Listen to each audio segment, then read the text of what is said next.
एक मित्र ने लिखा है, पिछली बार की अष्टावक्र गीता के सूत्र में जनक कहते हैं कि एक अद्भुत चमत्कार द्वारा या एक विशेष कौशल के द्वारा सत्य को जान लिया गया है। वो ये बताने में अपने को असमर्थ पाते हैं कि ये कैसे हुआ। गुरु की प्रेजेंस में ये आश्चर्य घट सकता है अगर शिष्य तैयार है। साधना और उसके बाद प्रतीक्षा पर भी आपने हमेशा जोर दिया है। साधना से प्रतीक्षा तक की यात्रा में डूइंग इन्वॉल्व्ड है और फिर वही साधना प्रतीक्षा में बदल जाती है और व्यक्ति ठहर जाता है, ऐसा हमें लगता है। कृपया कुछ कहें।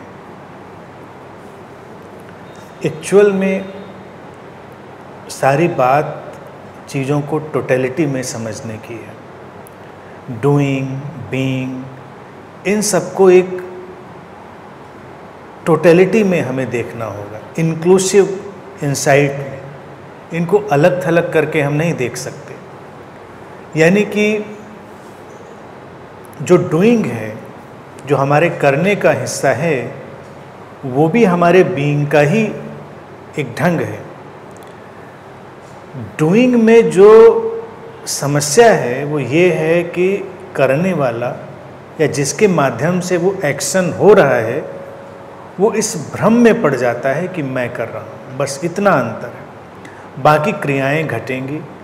क्रियाओं का अपना एक स्वरूप है और उनकी एक उपयोगिता है। उनकी उपयोगिता को अलग नहीं किया जा सकता।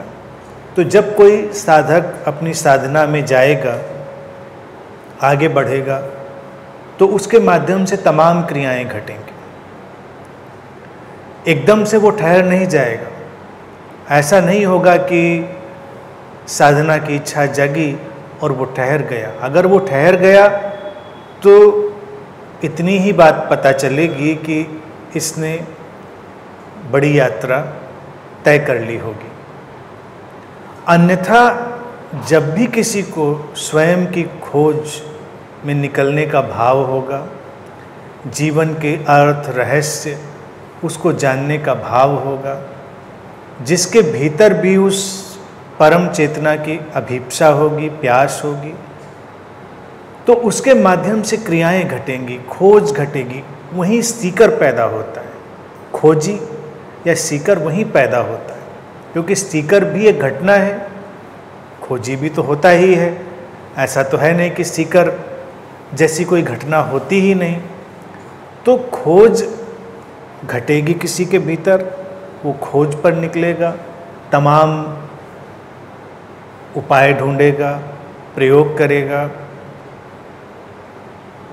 और चलते चलते उन क्रियाओं से गुजरते गुजरते एक दिन उस मुकाम पर पहुंचेगा जहां पर वो ठहरेगा।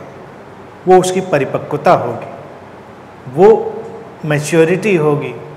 और ये भी चेतना का ही एक ढंग है उस परिपक्वता तक ले जाने का। जैसे फल पकते हैं ऐसे ही खोज पकती है, ऐसे ही साधना भी पकती है। अब कोई कहे कि वृक्ष में इतनी तैयारी क्यों है, इतना उसको खाद पानी क्यों देना है, और जब फल आने की बात है तब भी एक बड़ी लंबी प्रक्रिया है। वो सब क्यों है? क्योंकि फल तो ऐसा दिखता है कि पकता है और गिर जाता है, लेकिन वो पकता है और गिर जाता है। जो घटना एक क्षण में घटती है, उसके पीछे उस वृक्ष के अंदर, पूरी धरती में, पूरे जगत में सारी हलचल हो चुकी होती है। यानी कि एक फल को बनने में जो एक फल वृक्ष पर लगा है, ऐसा नहीं कि केवल वृक्ष ने ही काम किया है, पूरा अस्तित्व, द होल एग्जिस्टेंस, हवाएं, सूरज, जमीन, सब कुछ शामिल है उसमें। सारी जो तैयारी है वो हर तरफ से पैदा हो रही है, तब कहीं जाकर उस फल के अंदर वो स्थिति बनती है जब वो बस है, अपनी शाख पर है और बस एक क्षण आएगा जब वो वहाँ से मुक्त होगा, गिरेगा। तो एक साधक के जीवन में भी ऐसे ही होता है।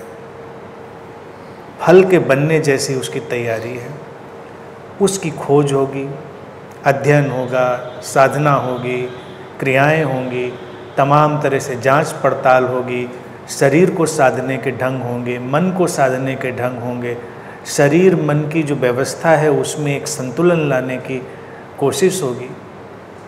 कोशिश ये अस्तित्व कर रहा होगा, व्यक्ति नहीं कर रहा होगा, क्योंकि अस्तित्व ही चाहता है कि हर व्यक्ति उस परम घटना तक पहुँचे। यही चेतना की लीला है, यही उसका प्ले है। पहले स्रोत से दूर जाना और फिर सारी प्रक्रियाओं से होते हुए स्रोत तक वापस लौटाना। तो उसके अंदर वो सब कुछ घटेगा जो उसे एक परिपक्वता देगा। फल जब वृक्ष में होता है तो वृक्ष बस ठहरा हुआ है, घटनाएं हुई चली जा रही हैं। और कई बार हम अगर बाहर से देखते हैं तो हमको लगता है शायद हम ही कुछ कर रहे हैं सहयोग, वृक्ष तो कुछ भी नहीं कर रहा। यानी कि हम ही खाद पानी डाल देते हैं, हम ही सुरक्षा कर देते हैं, या हम ही थोड़ा इंतजाम कर देते हैं, वृक्ष तो कुछ नहीं कर रहा। लेकिन सचमुच में कोई भी कुछ नहीं कर रहा है, पूरा अस्तित्व ही कर रहा है।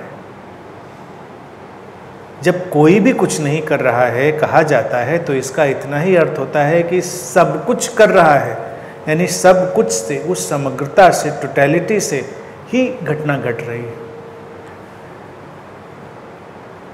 अब व्यक्ति के अंदर, एक साधक के अंदर वृक्ष से इतर एक मन पैदा हुआ है जो उसे सक्रियता देता है और जानने की क्षमता देता है, उसको बोध घट सके इसकी संभावना देता है। ये टूल, ये उपकरण उसके पास अतिरिक्त आया है वृक्षों और पशुओं से हटकर, तो वो इसको जानेगा भी।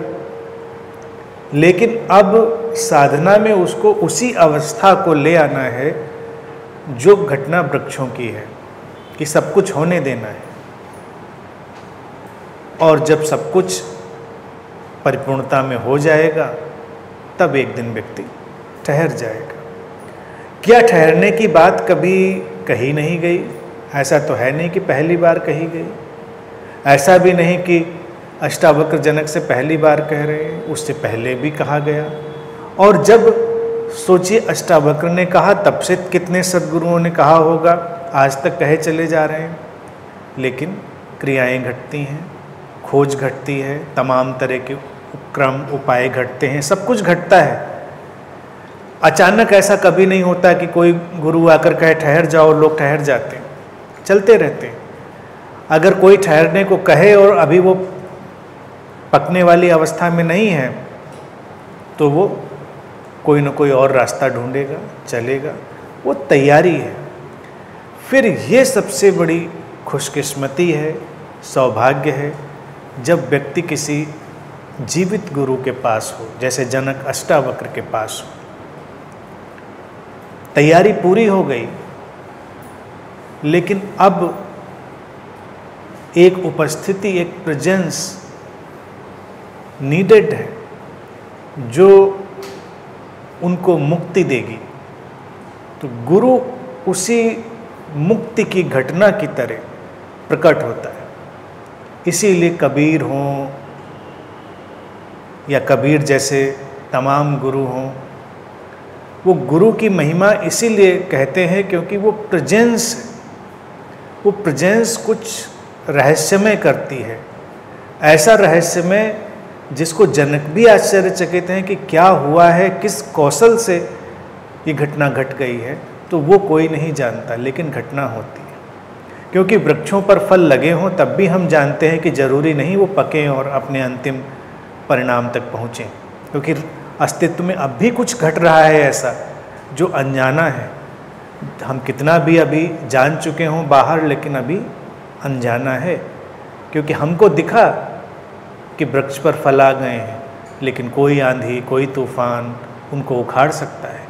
वो अपनी अंतिम मुकाम तक हो सकता है ना पहुँचे। कोई और घटना हो सकती है, इन्फेक्शन हो सकता है, कीड़े लग सकते हैं, कुछ भी उसको तोड़ सकता है, ख़त्म कर सकता है। लेकिन फिर कोई ऐसी व्यवस्था है, ऐसी अदृश्य रहस्य की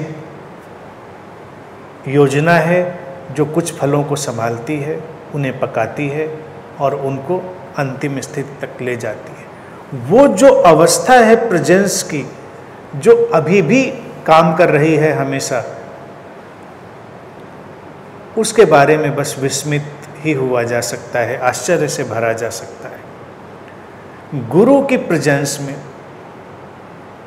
वो घटना घट जाती है सहजता से। वो एक ऐसा कैरियर है, ऐसा मीडियम है जिसमें अस्तित्व की वो रहस्यमयी व्यवस्थाएं और योजनाएं अपने सक्रिय रूप में होती हैं, इसीलिए उसकी उपस्थिति काम करती है। आप हैरान होकर देखेंगे कि जिन गुरुओं ने गुरुओं का इनकार किया कि गुरु की कोई आवश्यकता नहीं है, उन गुरुओं ने भी हमेशा अपनी उपस्थिति सीकर्स के बीच बनाए रखी। ये ऐसे ही है जैसे डाल पे आम पककर गिरता है, लेकिन कभी कभी तुम देखते हो कि डाल पे ना पका हो तो हम कार्बाइड लगा के पका देते। कार्बाइड लगाने की भी आर्ट है, तरीके से लगाते हैं। यूँ तो ऐसा चलता है बाज़ार में कि बहुत नुकसान करता है, करता भी है, गलत तरह से पका दिया जाए, लेकिन बहुत कुशलता से अगर उसको रखा जाए तो उतना नुकसान नहीं भी करता है। जो लोग इन चीज़ों से डील करते रहे वो जानते हैं। अब गुरु कार्बाइड जैसा तो नहीं है,